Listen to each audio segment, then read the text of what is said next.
Onefootflipper.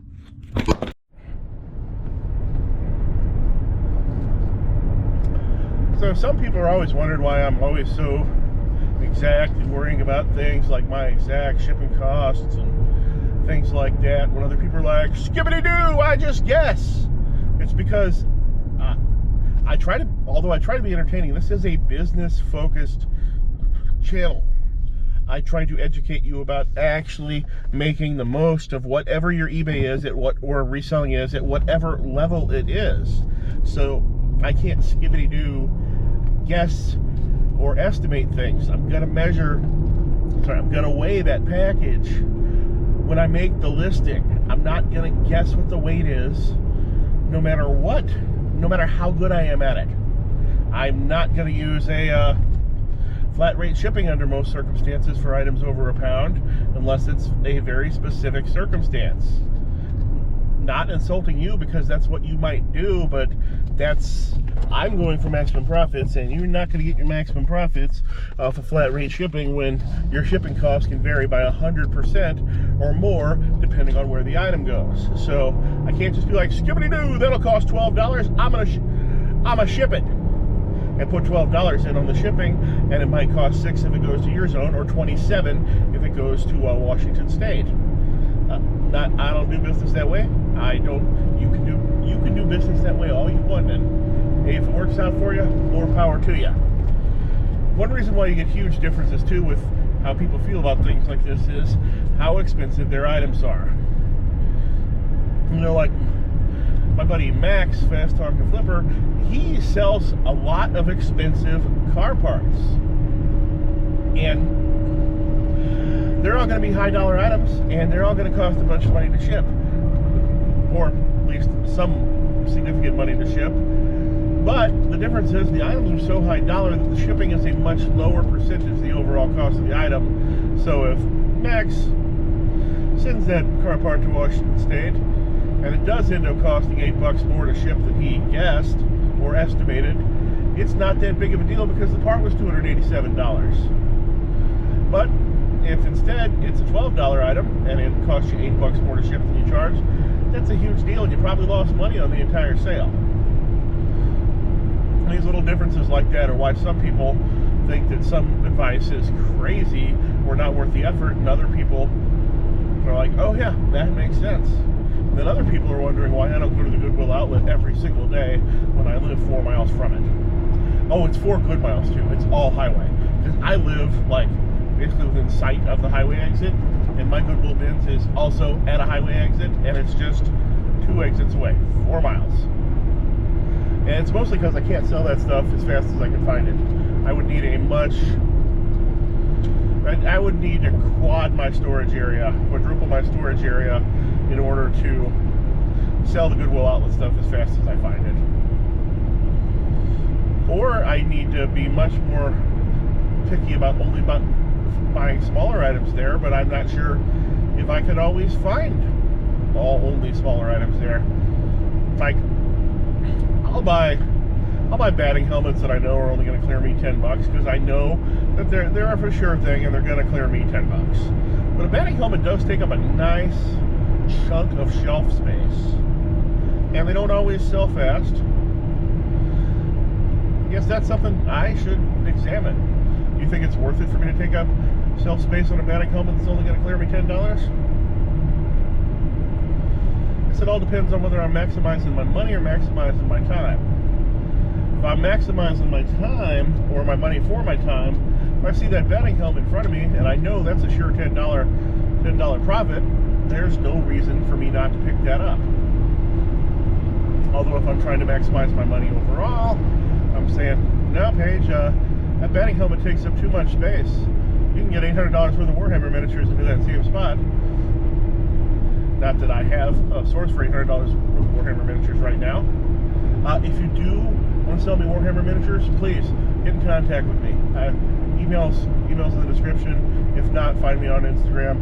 Pretty sure my email's still in the description. It might be much further down below, depending on what I have to put in this, because sometimes I have sponsors now. Mostly it's just Temu.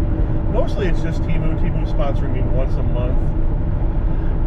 But sometimes I take lesser sponsorships just where I get a free item to show it off, but I only do that if it's an item that my family wants. And Vendu still wants me to work with them, but I don't Crosslist because I do too much very intricate store maneuvering or store management that I don't feel would translate well into cross-listing. So thus I don't do it. Also, doing a bit of a Dave thing here. Just realized that it is June. I have not sent in a single dollar of quarterly estimated taxes yet. Probably because I've been riding the bank account rather low, and all the money's because I've had multiple huge expenses this year, and all our real money is wrapped up in CDs that I haven't wanted to break for. You know, I don't want to break early and take the penalties, but I really should send the Fed some money. Probably today. Are you really good at sending in your quarterly taxes? That is actually an area that I actually guess on. I do not go do all my books and try to figure it out. I do just guess an amount and send it in. And usually I end up guessing high for the year overall, so I still get a refund. Because, I don't know. It's hard for me to actually figure out what the whole year is going to be until the whole year is done. Especially when I have expenses that could come instantly. Like, I never know when my consignees my slower consignees who I don't talk to a whole lot, who aren't always requesting their money, are actually gonna bother to ask for a payout. So that could mean a huge expense. Is that expense gonna end up this quarter? Is it gonna be next quarter? Who knows? I don't. Oh, decided if I do abuse myself with McDonald's breakfast sandwich again tomorrow, not gonna get the steak one. They are way too greasy with all that butter they put on them.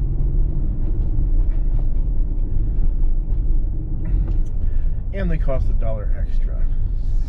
But they don't feel like they taste $1 extra's worth, if that makes any sense. All right, here, I am almost home. It's 9:30. Guess I will go inside and start listing the stuff that's still on the main floor. I don't want to, and no, first I will find my camera set up and make sure it's ready. So 1 o'clock when I gotta record that podcast, that I will be actually ready for it. Then I will start listing the stuff that is sitting around on the first level of the house.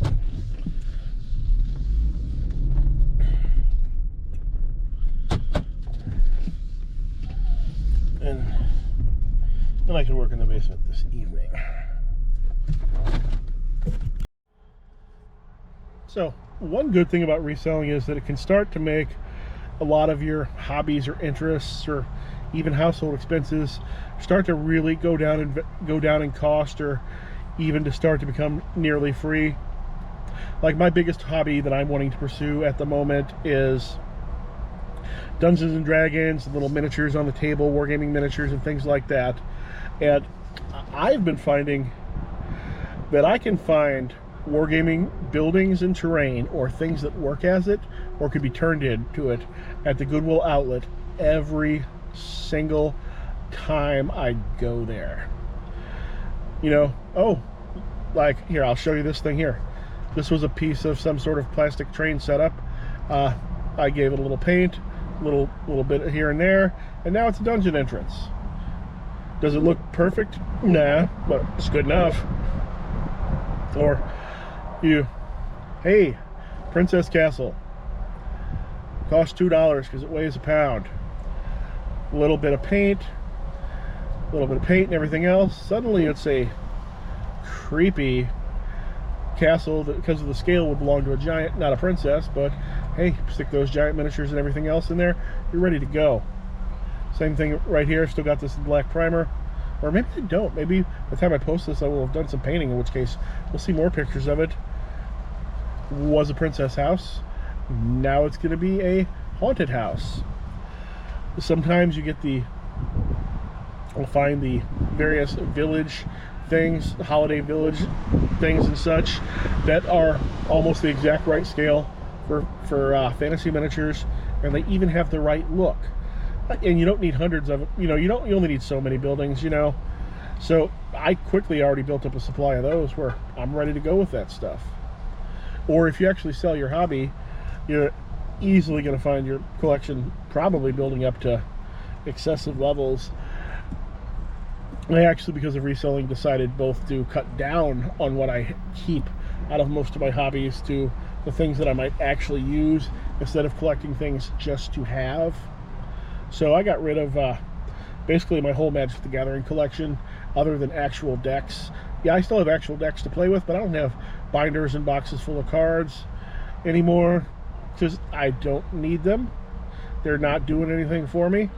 I don't play the game often enough where I'm always wanting to build a new deck or anything like that. Just enjoy playing with the ones I have, and thus I'm sinking no more money into that hobby at all. And same thing, I've got a big shelf of Dungeons and Dragons books that I almost basically never use or reference any of the books outside of the couple core ones that are the rules of the game. I don't touch or use the other ones, and I think I'm going to stop keeping those over time. All right, why don't we get out of this van, head all the way down to the basement, and look at a few sales. All right, I sold a lot of old 1989 era Warhammer Space Marines. They're all metal and they have the beaky faces. The ones with the beaky faces are worth more money. Sold for $52.57. Beats Dragons Walt Disney book, storybook only. The 45 record that's supposed to come with this, nowhere to be found. Big $1.99. I can get a big gulp with that. At least for now I can. Who knows about next year. Got my daughter an ice cream cone today at McDonald's. In the past few years, the prices of the ice cream cones have gone from 59 cents to $2, and they have shrunk in size by half. I can understand raising the price, but is the shrinkage necessary? I know ice cream prices cannot have gone up that horribly because the prices of ice cream at retail still isn't that bad. You can still buy a big old thing of ice cream at the store for $4. So I don't understand why 1 ounce of whipped ice cream at McDonald's has to cost $2. Who knows? It's probably half an ounce. I had this pre-packed in a priority box, but priority mail is dead now. I haven't sent a single item out priority in over a month because Ground Advantage or UPS is always cheaper. If you're still sending things priority, other than maybe the flat rate envelopes, which sometimes are best for some things, then you might run into re-examine things. This I got at the Goodwill bins. This is a timeout doll or a corner kid. You stand this creepy girl in the corner and she looks like she's been a bad girl. Her shoe just came off. This was at the bins. 2 other ladies were looking at it and I asked them what it was. They told me what it was and I said, are you gonna get it? And they're like, nah. I'm like, well, here, let me have it, I'll take it. And I got this. Weighs about 3 pounds, so I do have $6 into it, but $29.10. And I think I'm going to make money on the shipping on that. Just to guess, usually I do on heavier items because there's usually quite a difference between what eBay charges them for shipping and what I actually end up having to pay. Warhammer Imperialis, Aeronautica Imperialis, this is just the ground cannon, $5. Sold in a week. That game is something they stopped making while it was still popular for some reason, so everything for it is gold, even just one little bit like that would have came in a set of 20. Sold a complete Games Workshop Blood Bowl fantasy football team. This is not like you hang out with your friends to decide whose team Tom Brady is on. This is orcs playing American football in England for some reason. And this sold for $154.56. Not bad.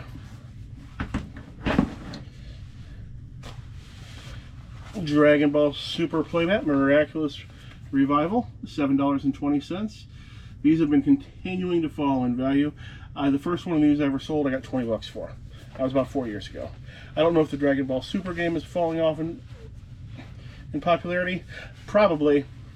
The collectible card game world can continually support Magic, Yu-Gi-Oh, and Pokemon. Then it usually has a few anime games that have fringe support, and eventually those die off over time. And then there's a lot of things that the very outer edges of everything that are their own things, but I think that might be the case with Dragon Ball Super. Todd Rundgren, Utopia, $4.08. Sold this Wednesday night. By Friday morning, the customer was wondering why it hadn't shipped yet. I skip shipping for one day and I get 3 messages about why my item hasn't shipped yet. Which I also got on this item right here, a Tau Warhammer 40K. I got this from Longboard Love, although I did have to repair it and assemble it. And this sold for $41.36. That's one reason why I keep miniatures, paints, and glue, and tools around, because a lot of times these miniatures I get are broken, and they will sell for more if I repair them than if I just sell them broken. I sold an 8-track case that I got at the Goodwill bins. I actually bought this full of tapes, but I separated the tapes from the case. Case sold for $20. This is perfect for keeping on the seat of your '76 Camaro, so your Skinner tapes and your Willie Nelson tapes don't go flopping around, falling underneath the seat. Then you're going to drop your Big Gulp and your cigarette. That blonde lady you just picked up at the truck stop, she's not going to be happy when things like that happen. So just better get yourself a tape case like this. Probably want to get a CB radio to go with it. I do have one of those in my store right now, and it's the really dope one that actually has the telephone thing, so you could look like you're from the future, assuming that you're while you're actually living in the past, which I think is pretty cool. A set of American Optical vintage aviator sunglasses, $90. These are a consignment item for Metabubble, so he's going to get a bunch of money on his spreadsheet. All right, that's all the sales for now.